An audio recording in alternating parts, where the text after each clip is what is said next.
નમસ્કાર વિદ્યાર્થી મિત્રો, ધોરણ 11 કોમર્સ ની અંદર આપણે આંકડાશાસ્ત્ર વિષયમાં છેલ્લે આપણે અભ્યાસ કર્યો તો પ્રમાણ, વિચલન અને વિતરણ આપણે સૂત્ર જોયા. ત્યાર પછીનું માપ છે ચલનાંક. તો કે ચલનાંક એટલે શું? તો કે ચલનાંક ક્યારે શોધવામાં આવે છે? તો કે ચલનાંકનું સૂત્ર શું છે જોવો જોઈએ. તો કે ચલનાંકનું સૂત્ર છે s ના છેદમાં x બાર ગુણ્યા 100. એટલે જ્યારે પ્રમાણિત વિચલનનું સૂત્ર શું હતું? s ના છેદમાં x બાર. ચલનાંકનું સૂત્ર શું છે? s ના છેદમાં x બાર ગુણ્યા 100. તો કે બીજું આનો જવાબ જે છે એ જવાબ ટકામાં દર્શાવે છે. શેમાં દર્શાવે છે? ટકામાં. એક આ વસ્તુ યાદ રાખવું. હવે ચલનાંક જે છે એ ચલનાંક ક્યારે શોધવામાં આવે છે, ક્યારે ઉપયોગી છે? તો કે ચલનાંક એ હંમેશા કોઈ પણ બે સમૂહ હોય એ બે સમૂહની તમારે સરખામણી કરવી હોય ને ત્યારે ચલનાંકનું માપ ઉપયોગી છે.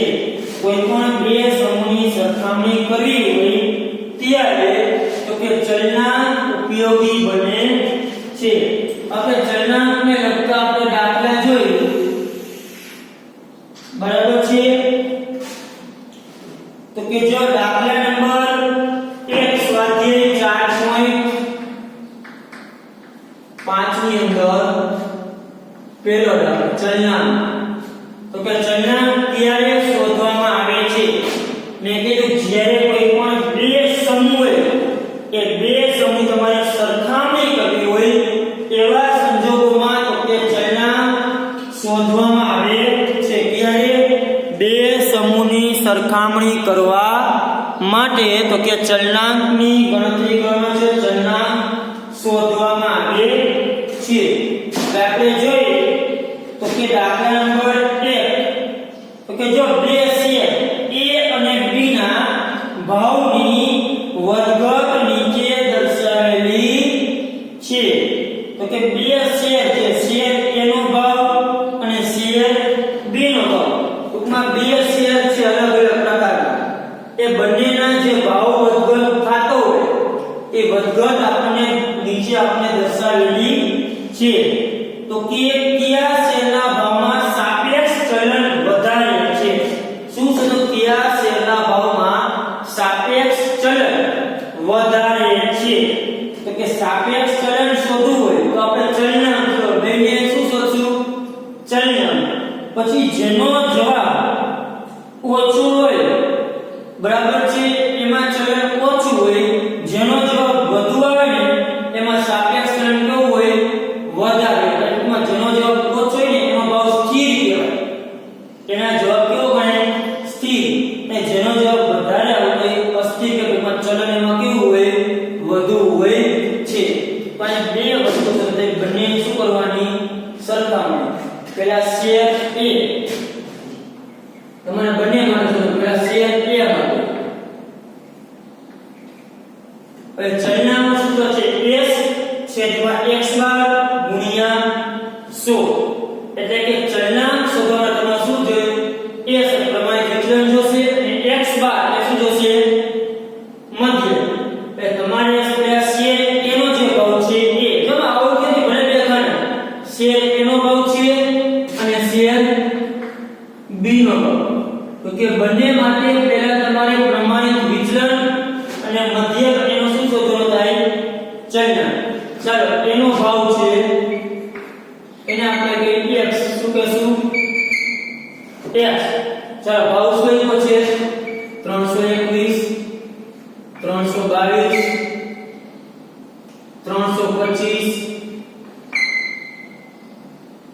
325 322 324 320 323 316 319 અને 319. ચાલો આ x એકો શેર a માટે શેર b માટે x લખી એટલે કે એનો ભાવ ચલનો ભાવ શું એકો છે 141 146 130 146 142 145 132 134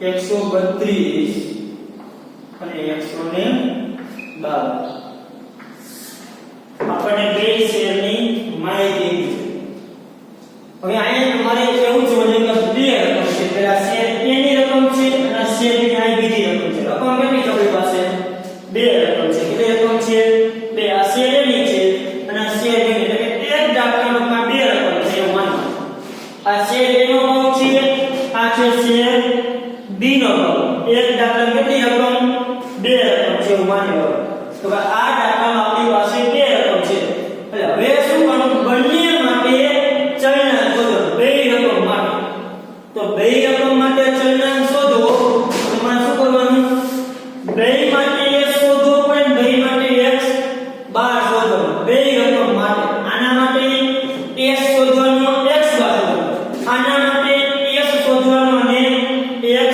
બાર શોધવાનો અને પછી ચલના શોધો એટલે શેર એનું બધું શેર એની માટે શોધશું અને શેર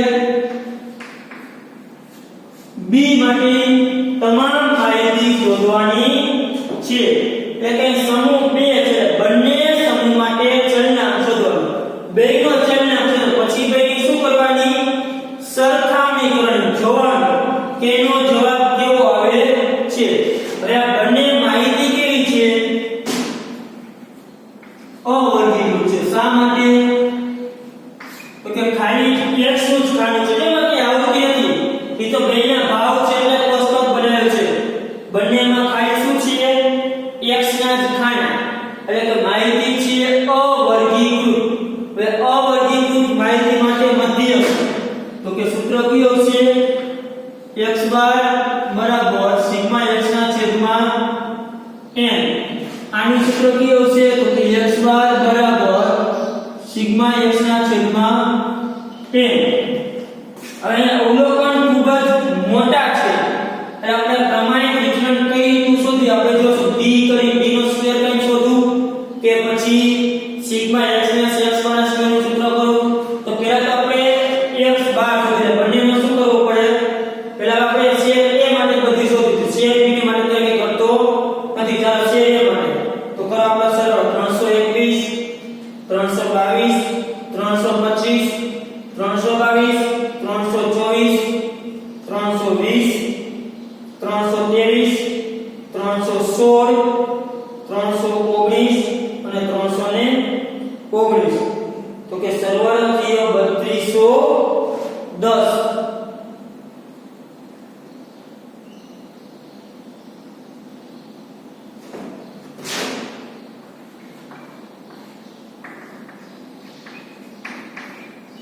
કેટલો છે 3210 હવે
n એટલે કેટલા છે 1 2 3 4 5 6 7 8 9 ને 10 ઓકે n એટલે 10 એટલે ચાલો આપણે મળ્યા 321 હવે એવી રીતના આને મધ્યક શોધવાનો થાય એ આપણે પછી શોધીએ પહેલા આને બધું લખાઈ દઈશું આનું પ્રમાણિત વિતરણ મધ્યક પૂર્ણાંક છે અને રકમ બહુ મોટી છે તો આનો આપણે વર્ગ કરીએ તો વર્ગ ખૂબ જ મોટા હોય તો એના માટે કાં તો આને d માં કન્વર્ટ કરાય અથવા બીજું તો કે આના માટે આ સૂત્ર વાપરીએ સિગ્મા x x બાર નો સ્ક્વેર છેદમાં n આ તો પ્રમાણિત વિતરણ છે અથવા આનો વર્ગ એટલે જવાબ કોઈ ખોટો ન આવે અને વર્ગ કેવા થશે ખૂબ જ મોટા થશે કેવા થશે મોટા કારણ માટે તમારે પ્રમાણિત વિતરણ ટૂંકી રીતે શોધવી હોય અને d બનાવી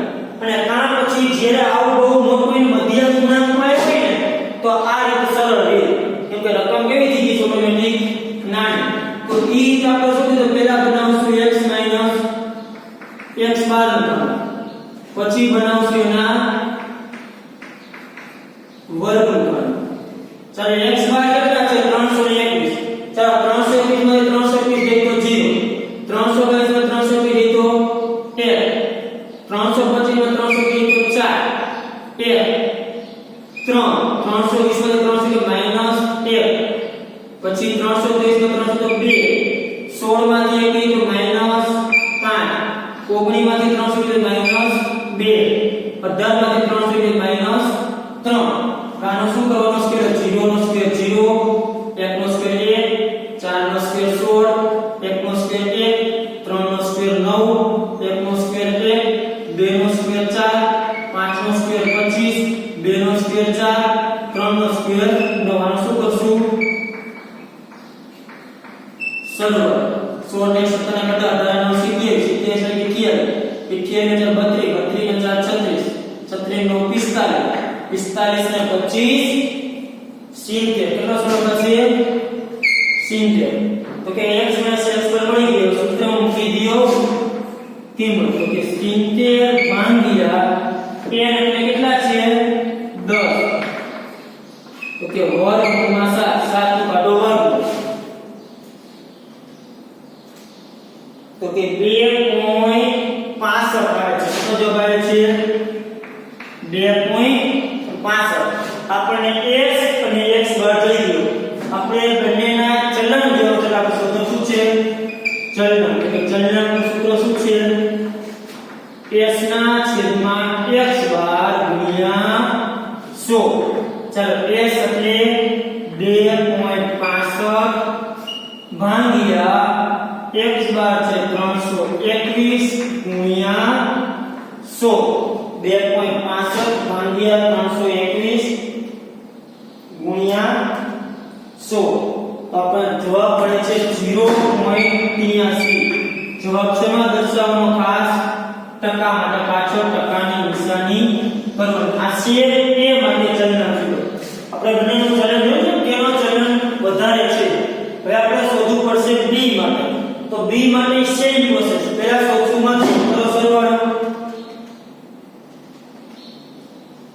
146 130 પ્લસ 146 પ્લસ 142 પ્લસ 145 132 134 132 અને 152 સરવાળો થાય સિગ્મા x કહીએ 1400 કિંમત મૂકો મધ્યકના સૂત્રમાં સિગ્મા x એટલે 1400 n એટલે 10 તો કેટલા મળશે x બાર 140 પાછળના માટે બે કોલમ બનાવવા પડશે એક x x બાર અને એક x x બાર નો સ્ક્વેર સામાન્ય કે પ્રમાણિત વિતરણનો આપણે આ સૂત્ર ઉપયોગ કરશું x બરાબર વર્ગમૂળમાં સિગ્મા x x બાર નો સ્ક્વેર છેદમાં n ચાલો જે કેટલો આવે 140 141 140 તો તે 146 140 તો 130 માંથી 140 તો -10 146 માંથી 140 તો 6 142 માઈનસ 140 તો કે 2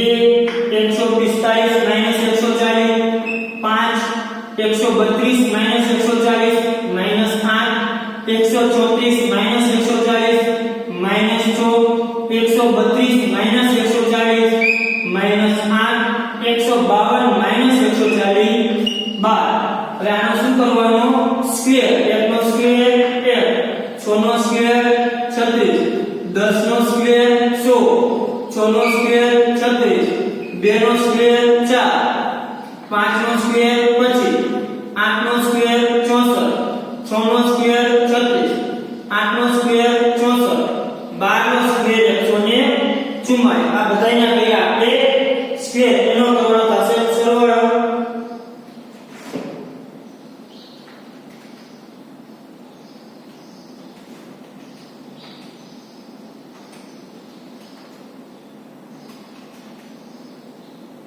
ચાલો આનો સરવાળો થાય 510 ચાલો એની ઊંધિયામાં કિંમત વર્ગમાં કે 510 છેદમાં n એટલે કેટલા છે 10 તો કે વર્ગમાં 510 ભાગ્યા 10 એટલે 51 કાઢો વર્ગમાં તો કે 7.14 કેટલું મળ્યું 7.14 ચલનાંક શોધી લો ચલનાંકનું સૂત્ર મૂકી દો s ના છેદમાં x બાર ગુણ્યા 100 s જેવો 7.14 x બાર છે 140 ગુણ્યા 100 તો કે 5.10% જો આનો જવાબ 0.81% આનો જવાબ 5.10% તો તેનો જવાબ વધુ છે શેર A નો કે શેર B નો તો કે શેર B નો જવાબ વધુ છે એટલે એવું કહી શકાય કે શેર B ના ભાવમાં ચલન વધુ છે જેનો ભાવ ટૂંકમાં જેનો જવાબ વધારે આવે ને તેમાં ચલન વધુ હોય જેનો જવાબ ચલનાંક ઓછો હોય તેનો ભાવ કેવો હોય સ્થિર હોય છે જેનો જવાબ ઓછો એનો ભાવ કેવો હોય સ્થિર હોય છે ચાલો ત્યાર પછી આપણે દાખલા નંબર જોઈએ 2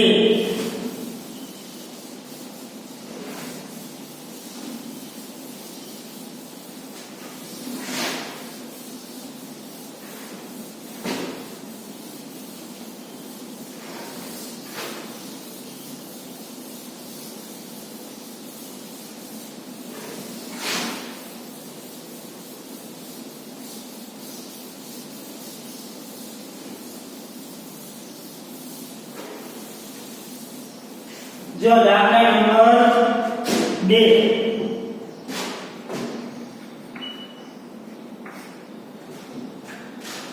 બે કંપનીના વહીવટી કર્મચારીના દૈનિક પગાર વિશે નીચે મુજબની માહિતી છે શેની માહિતી છે દૈનિક પગારના તો કે બે કર્મચારીના દૈનિક પગાર નીચે કોષ્ટકમાં માહિતી આપી છે વિગત કંપની A અને કંપની B પછી એક પૂછે સરેરાશ પગાર અને પ્રમાણિત વિચલન તમને ડાયરેક્ટ માહિતી આપી દીધેલી છે કે બંને કંપની જે છે એના સરેરાશ પગાર અને પ્રમાણિત વિચલનની માહિતી આપી છે તો એમ કે કઈ કંપનીમાં પગાર વધુ સ્થિર છે તો ભાઈ કઈ કંપનીમાં પગાર જેને કહેવાય કે સ્થિર છે એ આપણે શોધવાનું છે પહેલા કંપની A માં હવે તમને નીચે જે કોષ્ટક આપ્યું છે એમાં સરેરાશ પગાર એને કહેવાય મધ્ય શું કહેવાય મધ્ય પ્રમાણિત વિચલન એને કહેવાય S તમને જો કોષ્ટકમાં વિગત કંપની A પછી છે કંપની B તો કે બેમાં સરેરાશ પગાર અને પ્રમાણિત વિચલન સરેરાશ પગાર સરેરાશને શું કહેવાય x બાર પ્રમાણિત વિચલનને શું કહેવાય s તો કે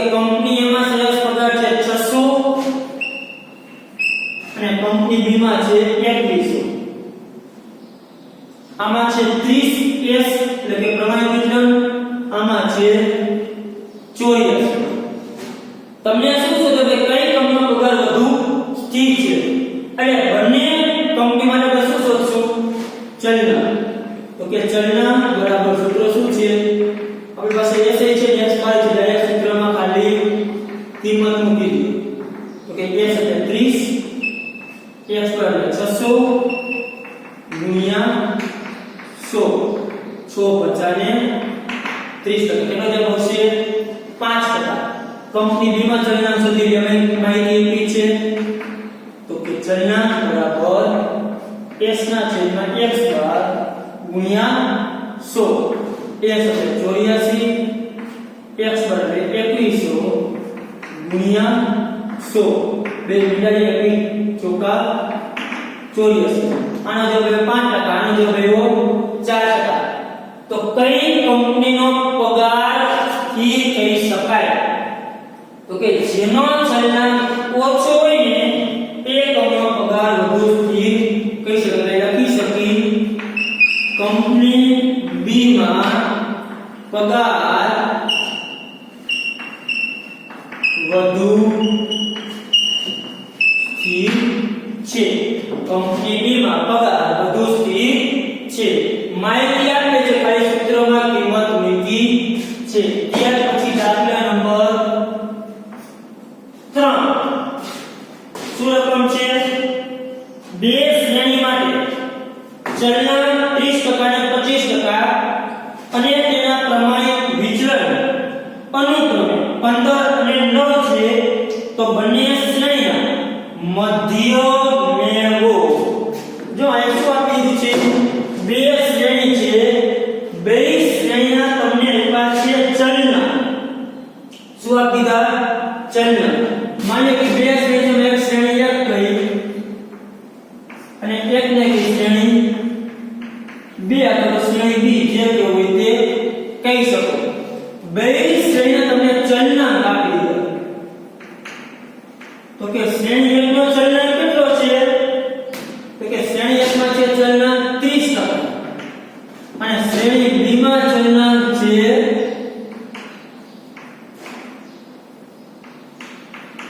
25%. કેટલો છે? 25%. અને બંનેના પ્રમાણિત વિચલન આપ્યા છે. પ્રમાણિત એટલે શું કહેવાય? s. તો કે શ્રેણી 1 માં s આપ્યો છે 15, શ્રેણી બી નો s આપ્યો છે 9. તો કે બંનેના શું આપ્યા છે? પ્રમાણિત વિચલન એટલે કે s. અને શું કહેવાય? પ્રમાણિત વિચલન s બંનેમાં આપ્યો છે. આમાં છે 15 અને આમાં છે 9. તમને શોધવાનું શું કીધું છે? તો કે બંને શ્રેણીના મધ્ય એટલે આપણે શોધવાનું છે x બાર. શું શોધવાનું? x બાર. તમને માહિતી છે ચલનાંક અને પ્રમાણિત વિચલન, એના ઉપરથી મધ્યક શોધવાનું છે. તો આપણને આ કિંમત અને આ કિંમત આપી હોય, બરાબર છે? તો x બાર ની કિંમત જોઈએ તો કે આ કશું થઈ જશે કે ચલનાંક બરાબર s ના છેદમાં x બાર ગુણ્યા 100. ચાલો, ચલનાંક કેટલો આપ્યો છે? 30, s આપ્યો છે 15, x બાર શોધવાનું ગુણ્યા 100. ચાલો, 30 ના 30, x બાર આ બાજુ આવશે તો આ બાજુ શું છે? ભાગાકારમાં છે. આ બાજુ આવે તો ગુણાકાર. 30 x બાર આ 15 ગુણ્યા 100. x બાર ને કરતા બનાવો તો કે 30 બધી ત્યાં જશે, છેદમાં જશે. તો કે 15 ગુણ્યા 100 ભાગ્યા 30. તો કે આનો મધ્ય કેટલો જશે? 50. એ રીતે શ્રેણી બી માટે સુધી તો કે ચલનાંક બરાબર s ના છેદમાં x બાર ગુણ્યા 100. ચલનાંક આપ્યો છે 25, s આપ્યો છે 9, x બાર ગુણ્યા 100. ચાલો, x બાર આ બાજુ 25, x બાર બરાબર 9 ગુણ્યા